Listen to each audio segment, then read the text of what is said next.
అందరికీ నమస్కారం. మనకి గణపతి పత్రాల్లో మనకి 21 పత్రాలు ఏకవంశ పత్రం అని పిలుస్తాం. అందులో ఒక పత్రి, అందులో ఒకటి ఏంటంటే ప్రతి మంత్రానికి ఒక పత్రం ఉంటుంది. అంటే మంత్రానికి పత్రికి అర్థం ఏంటంటే ఆ మంత్రానికి అదే పత్రి ఎందుకు పెట్టారంటే ఆ మంత్రానికి పత్రికి మన ఆరోగ్యానికి సంబంధం ఉందన్నమాట. మన శరీరంలో ఏదో ఒక అవయవానికి సంబంధం ఉంది కాబట్టి ఆ మంత్రానికి ఆ పత్రి పెట్టారు. ఇదేంటంటే ఉమాపుత్రాయ నమః బిల్వపత్రం సమర్పయామి, బిల్వపత్రం వేయాలి. ఈ పత్రిలో మనకి మన శరీరం మీద ఒక 4-5 రకాలుగా మనం ఉపయోగించుకోవచ్చు ఈ పత్రిని, అంటే ఆరోగ్యానికి అనమాట.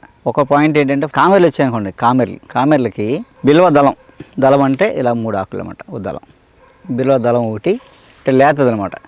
ఈ దళం ఒక మిరియపు గింజ మెత్తగా నూరితే ఒక మోతాదు అవుద్ది. ఒక బిల్వ దళం, ఒక మిరియపు గింజ మెత్తగా నూరి ఉండజేయాలి. దాన్ని పొద్దున్నే పాలతో వేసుకోవాలన్నమాట.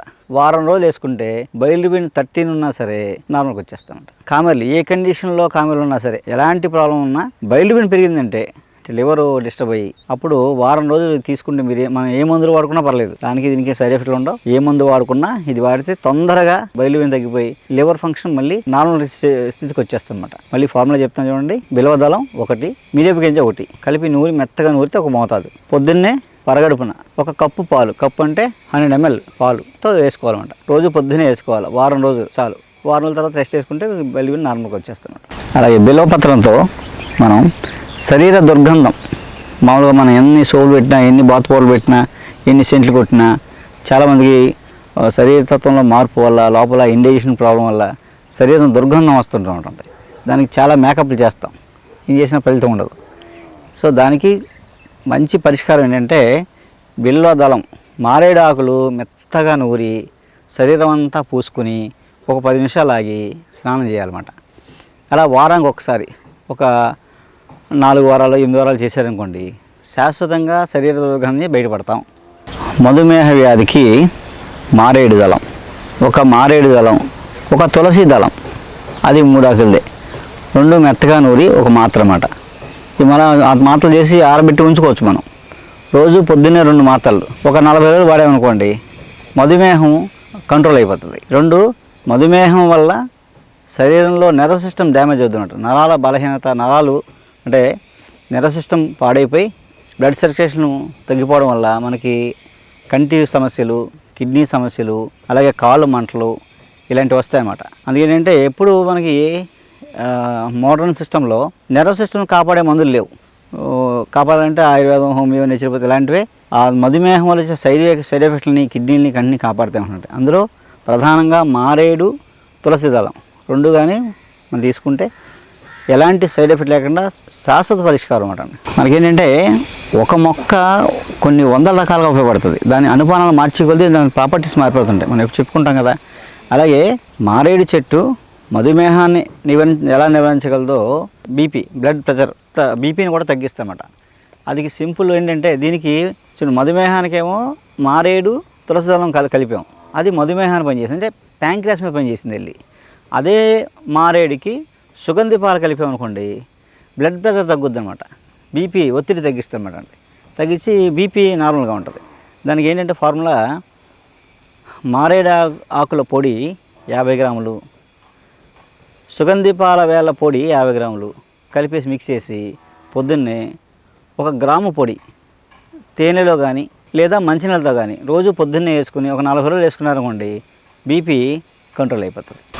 మారేడు దళం అంటే మారేడు చెట్టు గాలి మనకి ఎన్ని రకాలు ఉపయోగాలంటే బ్యాక్టీరియా రాకుండా చేస్తుంది, అంటువ్యాధులు రాకుండా చేస్తుంది, అలాగే పిత్తాన్ని బ్యాలెన్స్ చేస్తుంది అన్నమాట. అంటే మారేడు చెట్టు కింద కూర్చుంటే పిత్తం బ్యాలెన్స్ అంటే శరీరంలో వేడి తగ్గుద్ది అనమాట. పిత్త సంబంధ వ్యాధులు రాకుండా ఉంటాయి, నెమ్మలిస్తాయి. అలాగే మనం రసం ఏదన్నా చారు కాసుకుంటున్నాం అనుకోండి, టమోటా రసమో లేకపోతే రసమో నిమ్మకాయ రసమో ఏదో రసం పెట్టుకుంటాం కదా, ఆ రసం పెట్టేటప్పుడు ఒక మారేడు దళం ఆ రసంలో మరిగినప్పుడు వేసి ఆ రసం తీసుకుంటే పిత్తం బ్యాలెన్స్ అవుద్ది అనమాట, వేడి తగ్గి ఫ్రీ మోషన్ అవుద్ది అనమాట. అండి అలాగే పొట్టలో నులుపురుగులు పోతాయి అన్నమాట, డివార్మింగ్. అలా వారానికి ఒకసారి రసంలో మారేడు దళం వేసి రసం తీసుకుంటే అందరూ స్టమక్, పొట్ట అంతా క్లీన్ అయిపోద్ది అనమాట, పొట్టలో ఉండే చెడు బ్యాక్టీరియా అంతా పోద్ది అనమాట. నమస్కారం. ప్రతి పండగకి మనం ఒక 2 రోజులు మాట్లాడుకోవచ్చు. ప్రతి పండగ గురించి మినిమం 2 రోజుల నుంచి 5 రోజులు మాట్లాడుకోవచ్చు, ఒక్కొక్క ఫెస్టివల్ గురించి. మన చిన్న పండగే అట్ల తద్ది దగ్గర నుంచి ఏదైనా సరే అలా వినాయక చవితి మనం ఒక నెల రోజులు నేర్పాలండి. అంటే నిజమైన వినాయక చవితి శాస్త్రోక్తంగా చేసి దాని ఫలితం పొందాలంటే మనం ఇప్పుడు తరానికి ఒక నెల రోజులు నేర్పితే కానీ వినాయక చవితి చేసుకోలేరు. ఎందుకంటే ఇందులో ప్రధానంగా 3 ఉంటాయి. ఏంటి? ఏకవింశతి పత్ర పూజ. ఏకవింశతి అంటే 21 పత్రాలు. సో 21 మంత్రాలు. ఓకే, పత్రి పూజ ప్రధానం. ఇక రెండోది నవరాత్రులు 9 రోజులు ఉంచడం. ఇక ఏకవింశతి ప్రసాదాలు మనం 1 చేయొచ్చు, 3 చేయొచ్చు, 21 చేయొచ్చు. ప్రసాదాలు కూడా 21 ఉన్నాయి. ఒక ప్రాంతాన్ని బట్టి మనం కొన్ని పెట్టుకుంటాం నైవేద్యాలు, కానీ 21 ప్రసాదాలు ఉంటాయి. ప్రసాదాలు అంటే నవరాత్రులు, పత్రి పూజ, నవరాత్రులు, నిమజ్జనం. ఓకే, ఈ వినాయక చవితిలో ఈ 3 మెయిన్ కాన్సెప్ట్స్ ఏంటంటే, ఈ పూజా విధానంలో ఉండే సైన్స్ ఏంటంటే ఎయిర్ పొల్యూషన్, అంటే గాలి, నీరు, వాతావరణం. అంటే ఎయిర్ పొల్యూషన్, వాటర్ పొల్యూషన్,